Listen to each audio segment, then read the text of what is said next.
As the sun rises from the east this morning, I am on the Oyate Trail heading to South Dakota. I'm not sure if Oyate is a correct pronunciation, but I can certainly spell it. But if you do know the correct pronunciation, please let me know. Ahead for me today are the memorials of Mount Rushmore and Crazy Horse. But first, I take a pause and I appreciate the staring sun as it rises from the east. This is Wyoming. It is flat, it is farmland. You have corn and you have cattle. Currently, as it is early spring, there is neither visible this early in the morning. But in a few minutes, I'll cross over into South Dakota and I don't expect that there'll be any significant difference in the landscape.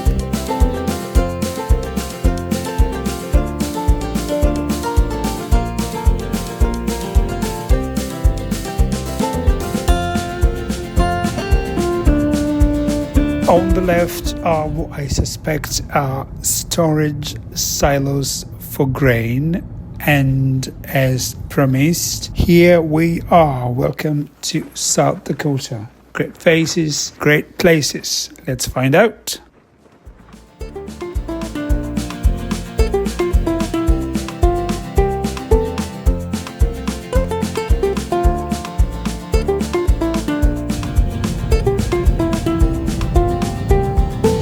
There are majestic boulders of rock on one side and an escarpment on the other, so you have to negotiate the curves rather carefully. And as you can probably tell, they all look almost the same, and it kind of makes sense that they had to carve the faces out of these because, as you can see, they almost look like they have faces pre-carved on them. But then, of course, when you're looking for something and you expect to find it, you usually do. And so once you get here, parking is very easy. Just follow the signs into the parking lot and follow the signs out of the parking lot towards the memorial. And as you can probably tell, it is very obvious to find where it is because it towers above everything else and you can quite literally see it from anywhere.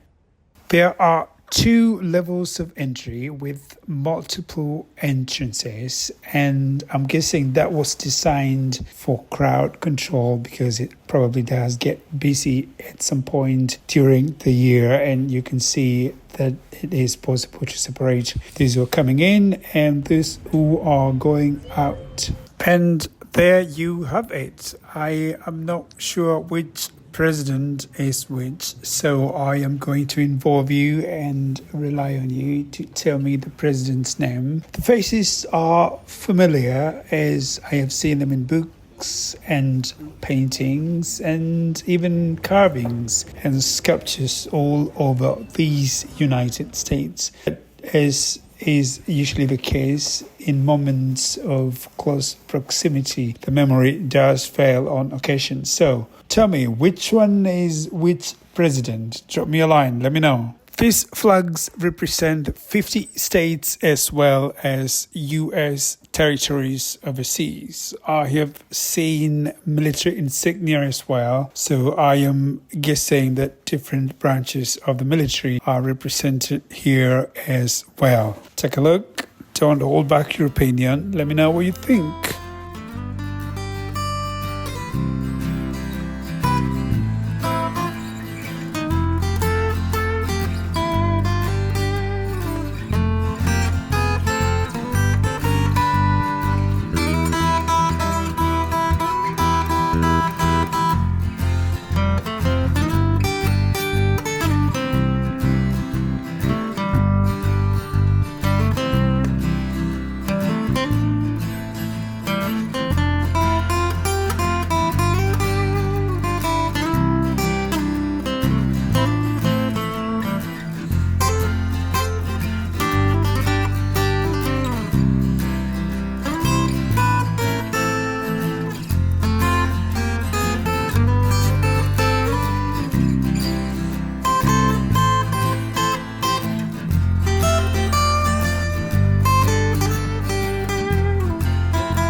Directly in front of us is an amphitheater that looks up at the presidents, as well as directly in front of what looks like a collapsing screen. So I'm assuming there are activities and perhaps theatre that does happen here. But I'm guessing you can also rent this space for private functions. Wonder what it is like to sit down here and have the sculptures of the presidents gazing down on you. It has to be quite something. I am at the bottom of the amphitheater looking directly at the observation tower. This is what it looks like. Directly behind those windows is the museum, the bookstore, and all the places where they keep the memorabilia related to this sculpture. I'm heading there right now. And so you have a theater, an exhibit hall, a bookstore, and a museum. There are newspaper clippings that are on the wall, as well as multiple news media, including footage playing on screens. I'm guessing this is related to interviews that were conducted during the period that the sculpture was created. There are pictures and all sorts of other memorabilia related to the sculpture as well.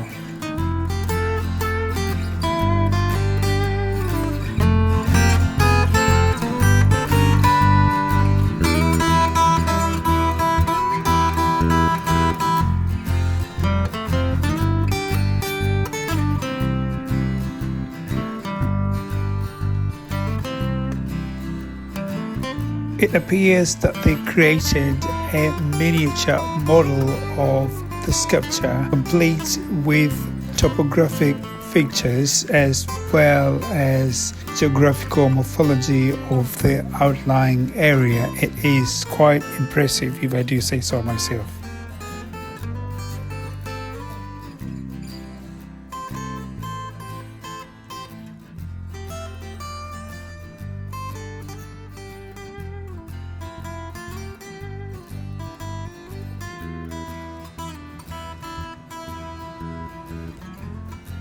And so, after all that exploring and sating of curiosity, I must head to the cafeteria to sate my hunger for food as well. There is a cafeteria here with a decent menu, so do check it out if you come round. After this, I am heading out to take a look at the Crazy Horse Memorial and witness history from that perspective.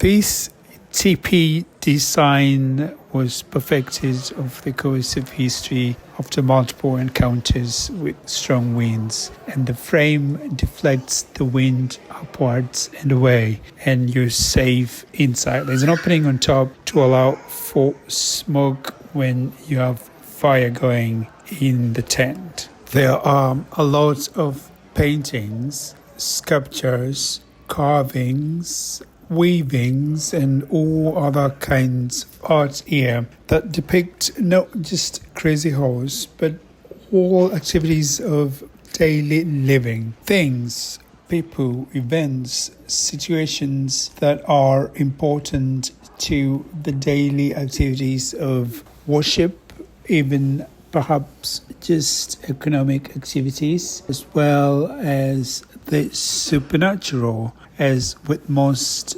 things related to life and living. The issue of God and godliness and the supernatural is integral to culture and civilization of every kind wherever you go on earth, really, not just limited to certain communities. It's inherent in, and by the same measure, certain aspects of communities and groupings of people lead to war and bloodshed and fighting, and it is in those moments of extreme strife that heroes are born, and this one in particular has significant history of conflicts and fighting and bloodshed and winning and losing. And it is not in the winning or the losing that we call our heroes.